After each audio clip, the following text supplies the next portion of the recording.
On vous souhaite la bienvenue à ériclatour.com. Dans quelques instants, on vous parle du lancement de programmation pour la saison 2022-2023 chez Arto, la coopérative d'artistes. Beaucoup d'événements, d'expositions et aussi de musique pour la prochaine saison. Mais tout d'abord, elle est la nouvelle directrice générale du Centre de services scolaires des Hautes-Rivières. On parle de la rentrée scolaire, pénurie d'enseignants qui semble être en voie d'être réglée.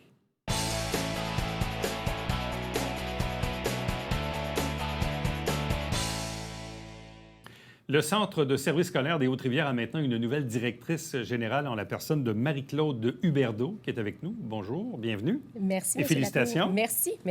Vous avez pris la relève de Dominique Lachapelle, oui. qui nous a annoncé sa retraite dans les derniers mois. Bref, elle a terminé. Oui. Vous êtes en poste depuis pas très, très longtemps. Exactement. Je suis en poste depuis le lundi 8 août, très exactement. Qu'est-ce que vous connaissez du Centre de services scolaires en date d'aujourd'hui? En date d'aujourd'hui, en fait, je connais tout d'abord une belle grande équipe. Vraiment, tant au niveau des directions d'établissements, des directions d'écoles et centres et des directions de services. Une équipe qui a une belle expertise, une équipe qui est engagée vers la réussite des élèves. Je découvre une communauté élargie, donc des partenaires. Je découvre des parents qui sont vraiment très engagés, eux aussi, pour la réussite de leurs enfants. Je découvre les partenaires dans les municipalités, donc maires et mairesses.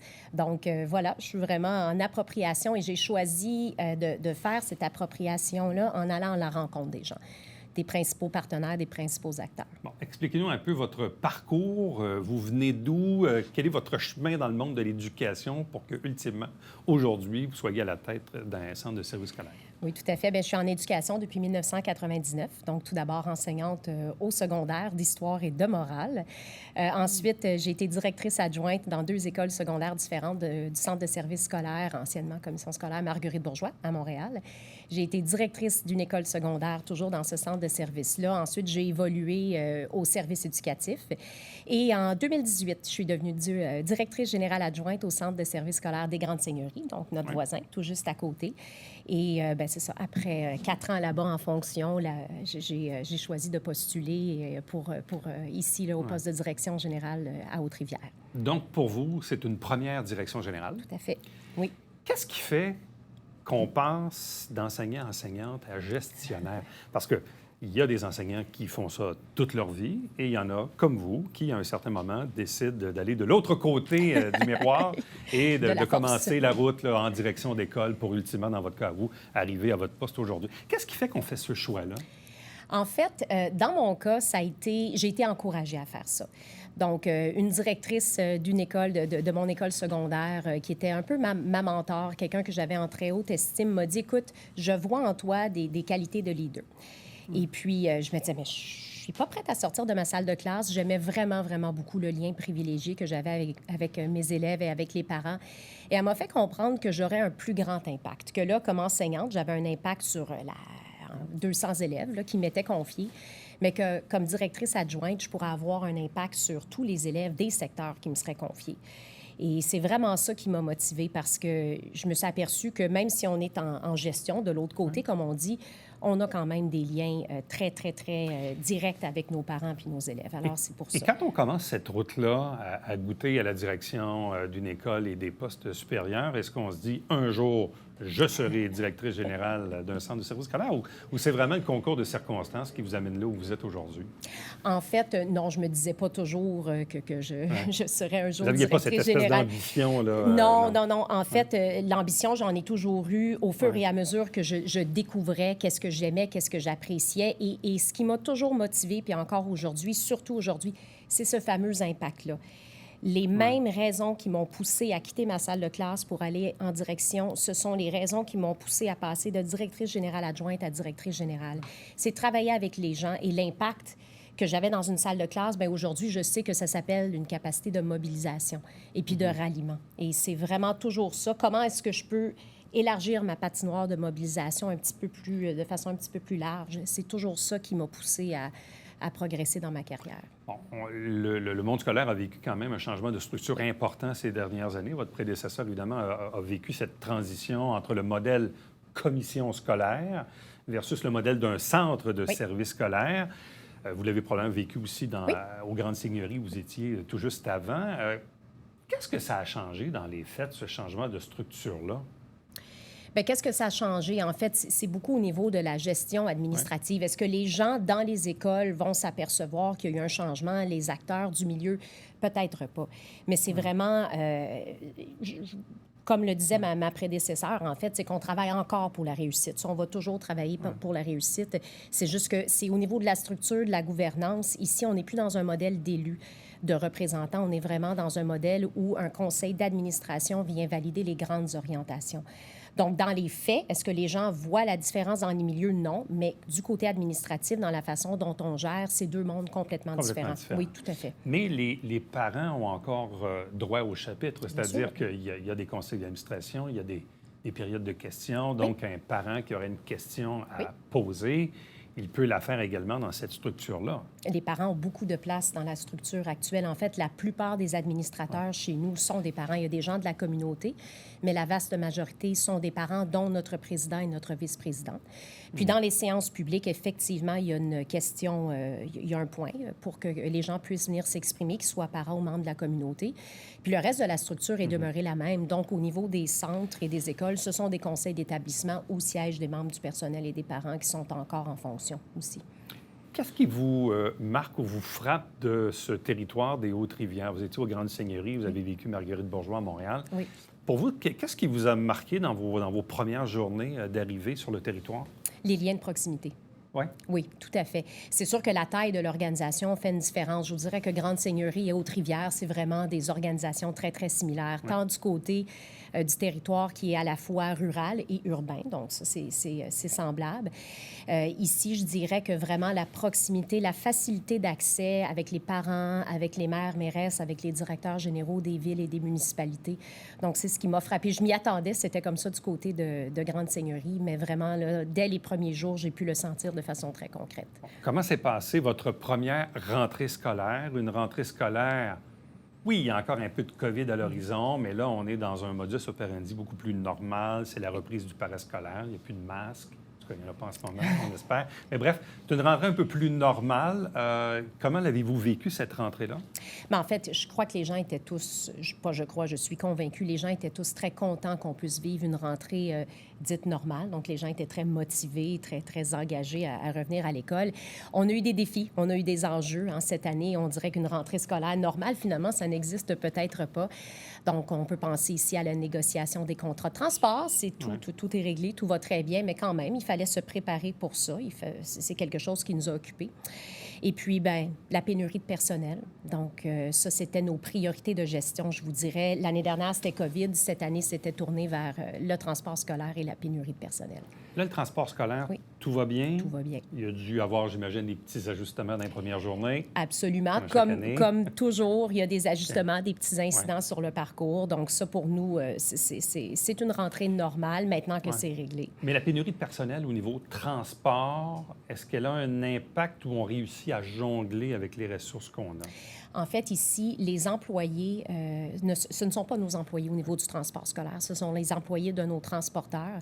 Je vous dirais que les défis sont grands, mais les défis sont grands dans la plupart des secteurs actuellement, en éducation, mais partout, oui, tout à fait, partout. Et cette pénurie, mais au niveau du support ou de l'enseignement, en date d'aujourd'hui, est-ce qu'on sait à peu près combien il peut manquer techniquement d'enseignants dans un centre de service scolaire comme le nôtre? En fait, chez nous, il n'en manque pas actuellement. Donc, on a réussi en date d'aujourd'hui.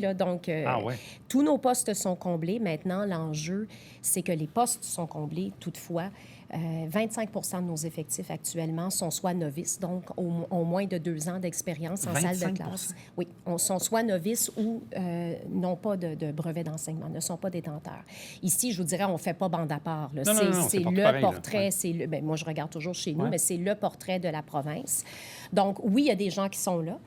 Mais il y a tout un défi, par contre, de rétention, dans un premier temps, et puis surtout de formation, de qualification. On veut que pour nos élèves, ces gens-là soient aptes, non pas juste à rendre le service minimal, mais qu'ils puissent vraiment enseigner à nos élèves de faire à les faire progresser.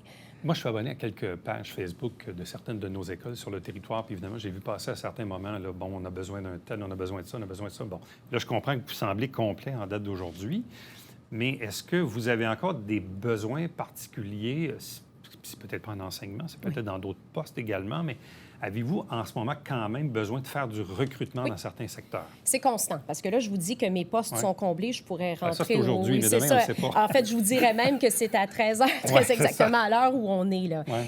On recrute continuellement. C'est la priorité, c'est le défi.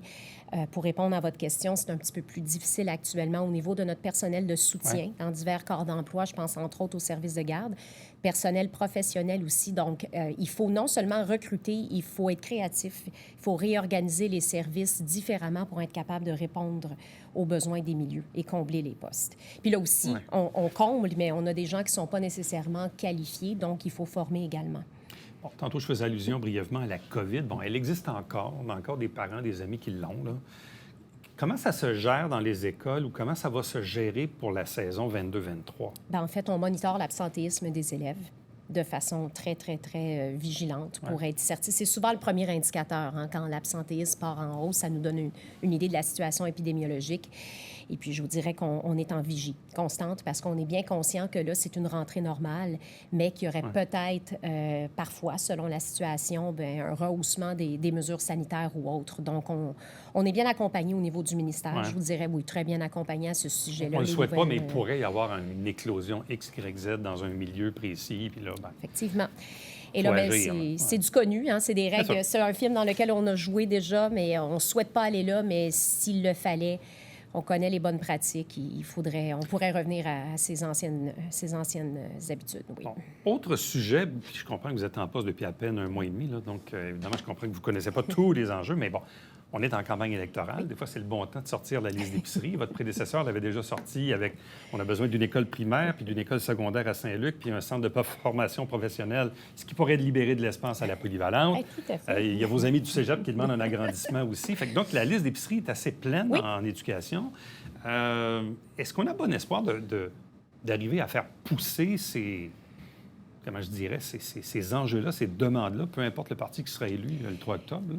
Oh, ça, oui. Peu importe le parti qui sera élu, je crois que oui, actuellement, là, on est vraiment dans ces opérations-là. Donc, à la séance publique de notre conseil d'administration, le 27, on va justement déposer les demandes d'ajout d'espace pour l'année en cours. Et à ça, on ajoute ce qui est déjà connu. On a quand même 10 demandes auxquelles on n'a pas donné de réponse positive encore, qu'on va reconduire cette année. Et là, vous l'avez dit, là, on parle de tous les secteurs. L'école professionnelle de métier, on a des demandes d'agrandissement de nouvelles écoles, tant au niveau du secondaire, dans le secteur ici, que du primaire, un petit peu partout sur le territoire. Donc, c'est notre priorité parce qu'on est en croissance. Et nous, on n'est pas en réaction. On est capable d'anticiper les besoins en ajout d'espace en fonction de la croissance de notre clientèle avec ce qu'on sait qui s'en vient dans les années à venir, les maternelles 4 ans, entre autres. Puis pour le moment, il y a une universalité de l'accès qui est prévue. Donc, on reconduit, puis nous, on fait ce qu'il faut avec nos partenaires, avec les maires et les députés. Bien, c'est ça, parce qu'à partir du moment où, là, je pense qu'il y a des projets domiciliaires à Saint-Paul-et-Launois, il y en a peut-être un du côté de Saint-Jean, 200 maisons à venir. Bon, sauf qu'à un moment donné, ça a un impact chez vous, ça. Absolument. Et quand je vous dis qu'on essaie d'être proactif, c'est ça, c'est oui, il y a les prévisions, mais il faut voir le développement domiciliaire de la région. Donc là-dessus, je vous dirais qu'on n'a pas de difficulté à collaborer. Les gens viennent vers nous pour nous donner les besoins. Évidemment, c'est toujours intéressant d'avoir des nouvelles. Il y a toujours le modulaire, et visiblement, le modulaire, c'est beaucoup moins temporaire que dans le passé. Là, ça peut durer parfois une décennie. Oui. Je pense que vos amis du cégep se l'ont fait dire récemment, là, que oui, il allait avoir du modulaire pour très longtemps. Mais bref, il y en a à Resco. Ça fonctionne bien, d'ailleurs. On en a, en fait, 70 d'ici 2023, là, modulaires prévus sur notre territoire. Ça fait partie de la réalité en attendant d'obtenir nos demandes d'ajout d'espace. Tout à fait. Madame Huberdeau, merci beaucoup. Au plaisir. Ça me fait plaisir. Reste avec nous. On vous revient après ceci.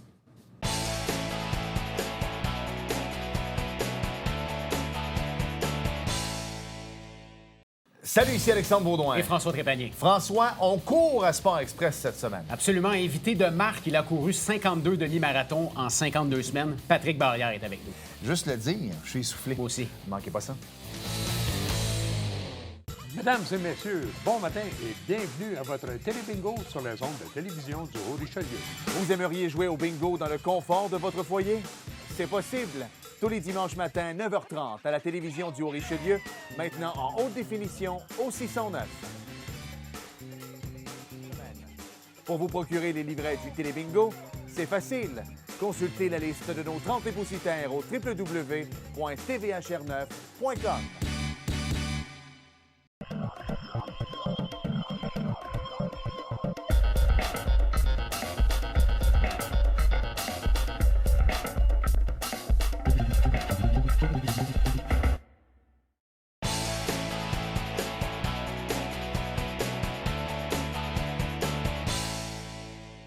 Depuis quelques jours et depuis le lancement de la présente saison, on vous parle beaucoup d'élections. C'est normal parce qu'il y a des élections le 3 octobre. Mais il y a d'autres choses qui se passent dans la vie que la politique. Et bien sûr, il y a les arts et la culture. Et là, on est dans un lancement de programmation 2022-2023 du côté de Arto. On en discute avec son directeur, Martin Cambria. Bonjour et bienvenue. Bonjour, Éric, merci. Est-ce une vraie saison normale? On le souhaite, on l'espère. Bon, vous la préparez, vous la travaillez évidemment depuis quelque temps. On a vécu la COVID dans les 2 dernières années où il n'y avait rien de normal. C'est pour ça que je dis un peu normal parce qu'on a fait des entrevues aussi sur la rentrée scolaire qui, en principe, est sous le signe de la normalité. Bref, à quoi va ressembler la programmation 2022-2023 cette année? En fait, l'accent va être beaucoup sur laisser de la place à nos membres. Comme tu sais, on a environ 115 à 120 membres artistes de toute discipline, en musique, en écriture, en art visuel. Donc, on leur a laissé une place de choix dans notre programmation, mais c'est vraiment toujours autour de nos 3 grands piliers qui sont les expositions en art visuel, nos événements, et puis le retour de la musique après 2 ans de silence dans nos locaux. Bon, allons-y justement avec ces 3 thèmes. D'abord, côté exposition. Oui. Bon, on est souvent habitué que dans votre local même, au 37 de la rue Saint-Jacques, il y a souvent périodiquement des expositions.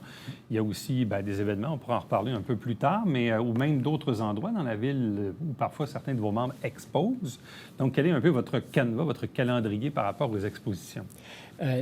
Si on commence par le 37 rue Saint-Jacques en galerie, comme je disais en entrée de jeu, beaucoup de place est laissée à nos membres. On a 4 expositions cette année en art visuel qui sont des collectifs d'artistes. Et puis, qu'est-ce qui est le fun cette année, là? C'est qu'on leur donne des thématiques à nos membres, donc des sortes de défis de création. Le prochain, en fait, le premier sera tout en noir et blanc, donc noir et blanc. Et le vernissage aura lieu le soir même de Mont-Vieux-Saint-Jean la nuit. Donc, ça devrait être assez particulier que de rentrer en galerie et de voir exclusivement du noir et blanc, une proposition assez... je ne veux pas dire en couleur, là, mais tu allais le dire. Hein? Donc, il y a ça. Donc, pas de nuance de gris, pas de couleur, noir et blanc strictement. Un autre collectif sur les 20 ans d'Arto. Ça fait 20 ans qu'on existe quand même.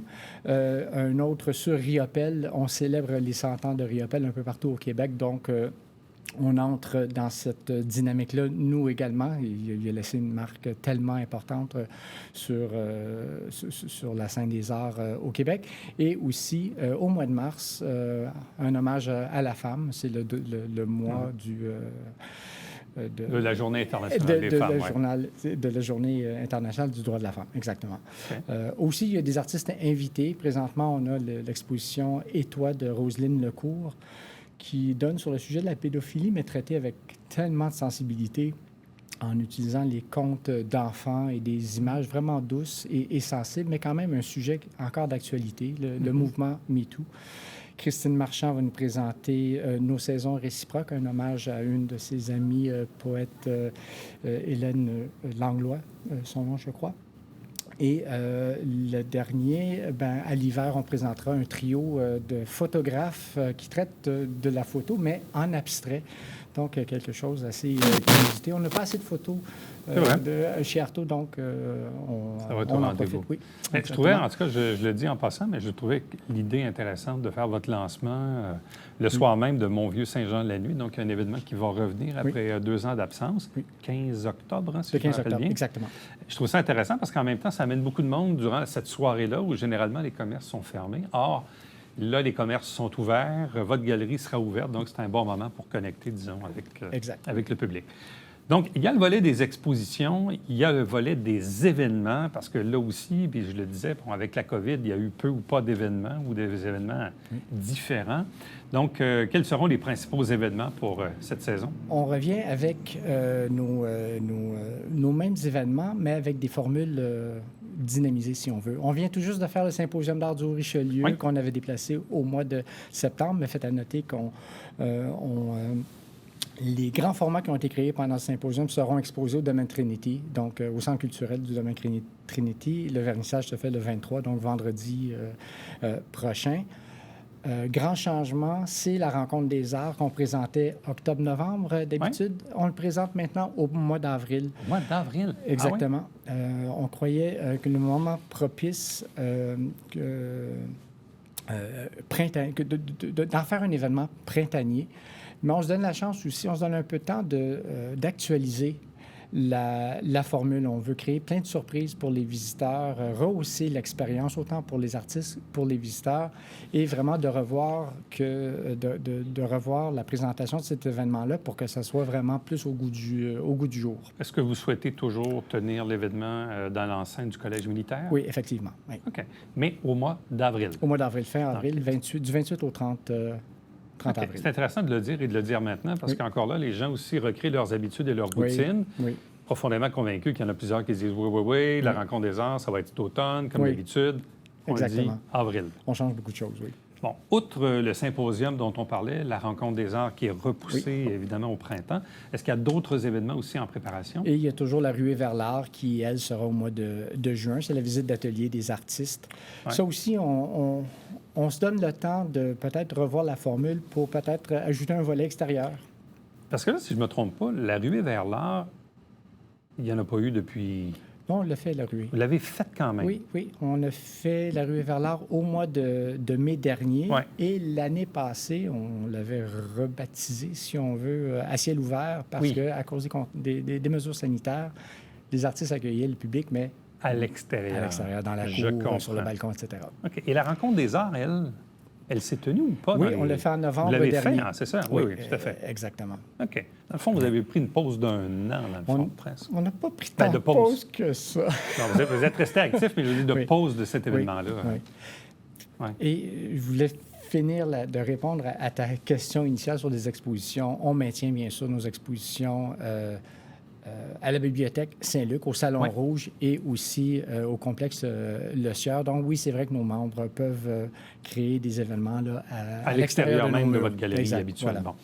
Vous avez parlé tantôt du volet musique, qui était un volet qu'on avait, somme toute, développé là, au fil des ans avec des rendez-vous intéressants.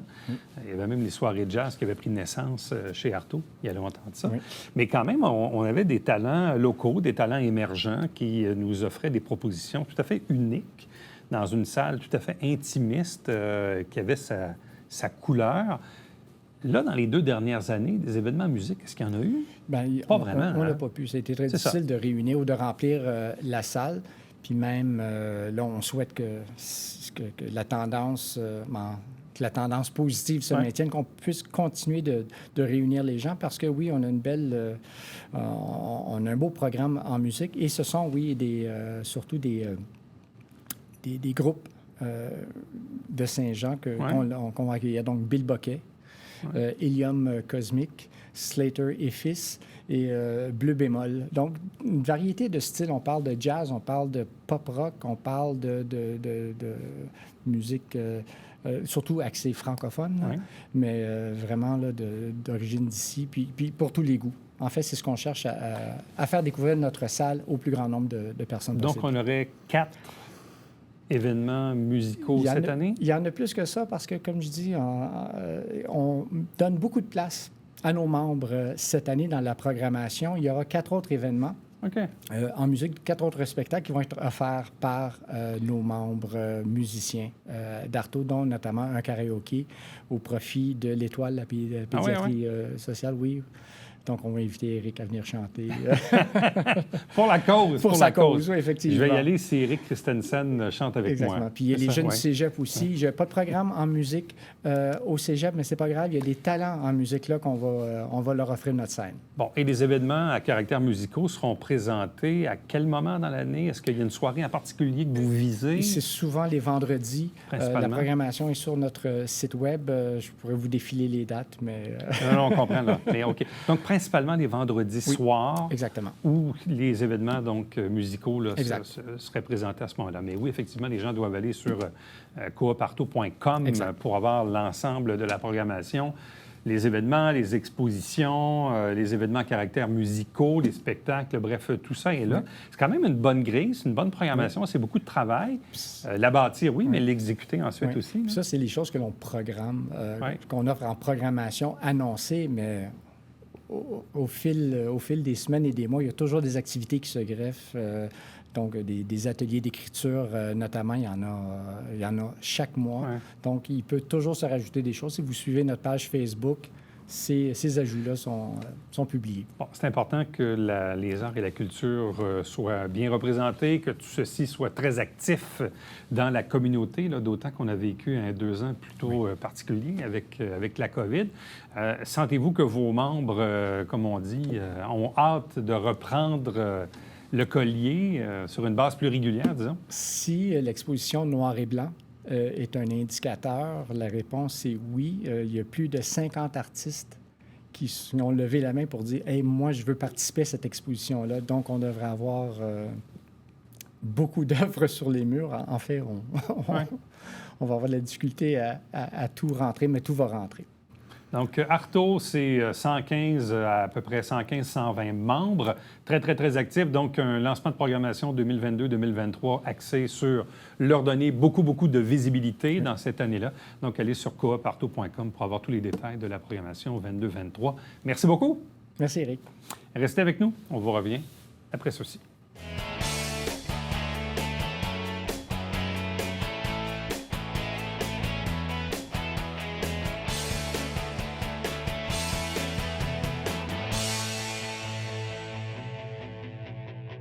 C'est un lancement de saison du côté du Centre de femmes du Haut-Richelieu, des ateliers, des conférences. Bref, il y a toutes sortes d'activités auxquelles vous pouvez participer. Si vous avez de l'intérêt, vous avez les coordonnées à l'écran, notamment le site web, sur lequel vous avez retrouvé évidemment une panoplie d'informations sur les activités de la prochaine saison.